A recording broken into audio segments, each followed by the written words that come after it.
Bom dia, presidente, vice-presidente, senhores ministros. Ações do Itamaraty no contexto da Covid. Queria começar falando do que é, certamente, a maior operação de apoio a brasileiros na história do Itamaraty, que é a operação de repatriação. Até o momento, nós já repatriamos mais de 33 mil brasileiros, sendo mais de 24 mil por via aérea e mais de 9 mil por via terrestre. Esses por via aérea foram por 31 voos fretados até o momento pelo Itamaraty. 87 países foram objeto dessa operação, ou seja, trouxemos brasileiros de 87 países, mobilizamos 117 embaixadas e consulados, mais de 300 servidores aqui no Brasil trabalhando diretamente nisso e centenas de outros servidores trabalhando no exterior. Essa repatriação, quando nós vemos o quadro, mostra claramente que não deixamos e não estamos deixando nenhum brasileiro para trás. Desde países como Portugal, onde repatriamos mais de 8 mil brasileiros, Bolívia mais de 5 mil, Argentina mais de 4 mil, Peru, México, Paraguai, Espanha, todos mais de 1.000 brasileiros, até países onde trouxemos um brasileiro, como Sudão, Belize, Mauritânia. Trouxemos brasileiros de lugares isolados, de difícil conexão, como Laos, Camboja, São Tomé, por exemplo. 10 brasileiros, no caso do Laos, 9 no Camboja, ou seja, nós acho que estamos atualizando e complementando o princípio que nos inspira, o lema do Barão do Rio Branco. O lema do Barão do Rio Branco, lembrar-se da pátria em todos os lugares. Acho que hoje nós podemos dizer, lembrar-se dos brasileiros em todos os lugares. Isso está claramente refletido nessa ação de repatriação. Outra dimensão, a coordenação regional com nossos vizinhos e países sul-americanos, tanto no âmbito propriamente regional, através do ProSul, novo mecanismo de coordenação sul-americano criado no ano passado, que vem funcionando, assim como no âmbito bilateral. Então, preocupação, por exemplo, em manter fronteiras funcionando em benefício das populações de fronteira, muito especificamente com o Uruguai. Conseguimos um entendimento com o Uruguai para manter em funcionamento a circulação de fronteira, beneficiando 800 mil pessoas, 500 mil do lado do Brasil e 300 mil do lado do Uruguai. Acompanhamos a situação com todos os vizinhos, são políticas diferentes e exigem contatos bilaterais, com a Colômbia, por exemplo, sobre a questão de saúde na fronteira.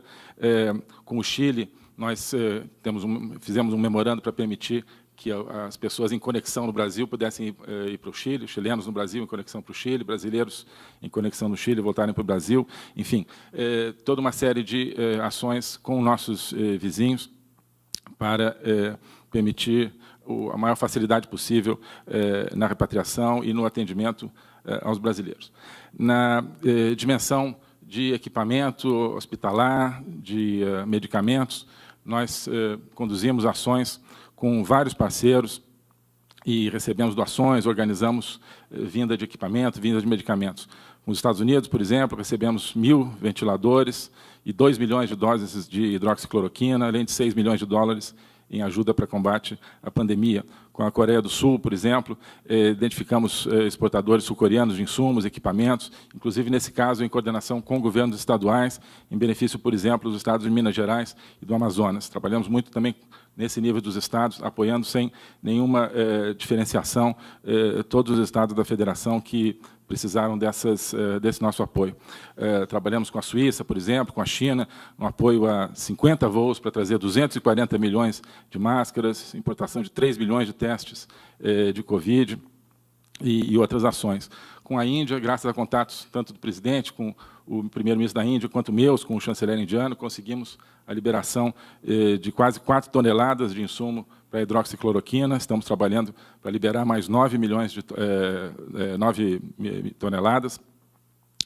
Algo difícil, há muita demanda mundial pela hidroxicloroquina. Temos conseguido os insumos para permitir a nossa oferta. Com Israel, trabalhamos na tecnologia para a fabricação de respiradores, com os Emirados Árabes, tecnologia de testagem, ou seja, utilizando todos os nossos contatos bilaterais e em benefício da capacitação do Brasil no combate à pandemia.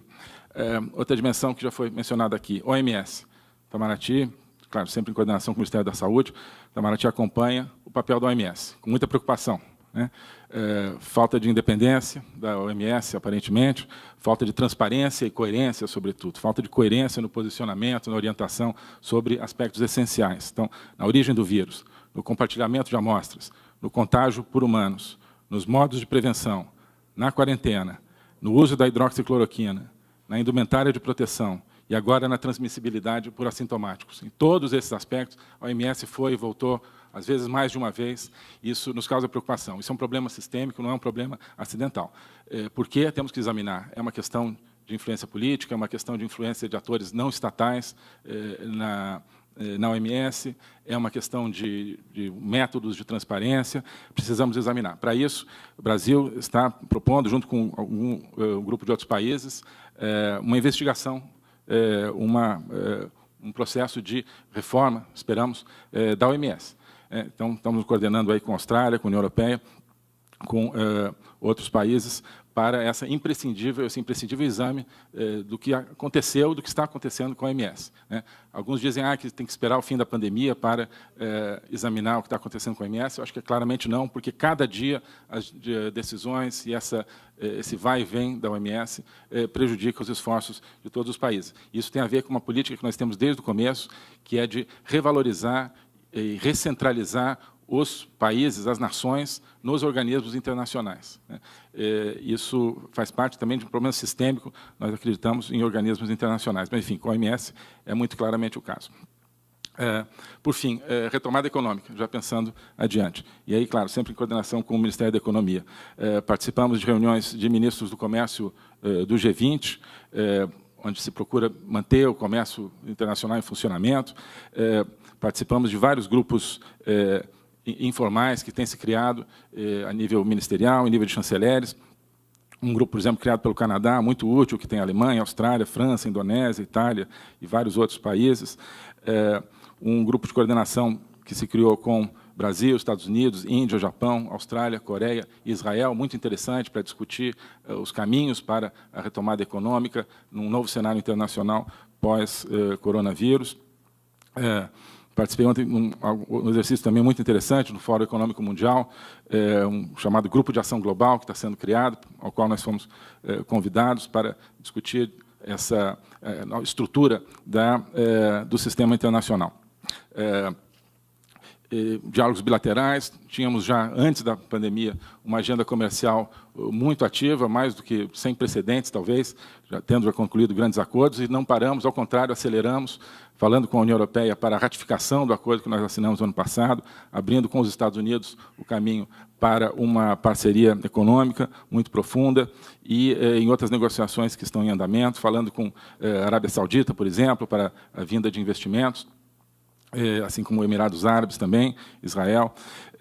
Então, nesse contexto, sempre centralizando no futuro, ou seja, no futuro imediato, e nas oportunidades que estão surgindo nesse momento. Há uma tendência muito clara, já em andamento, de reestruturação dos fluxos mundiais de investimentos, e o Brasil, nós estamos nos preparando o Brasil para se beneficiar intensamente dessa reorganização, em benefício da retomada econômica, em benefício do emprego, em benefício da renda aqui no Brasil. Muito obrigado.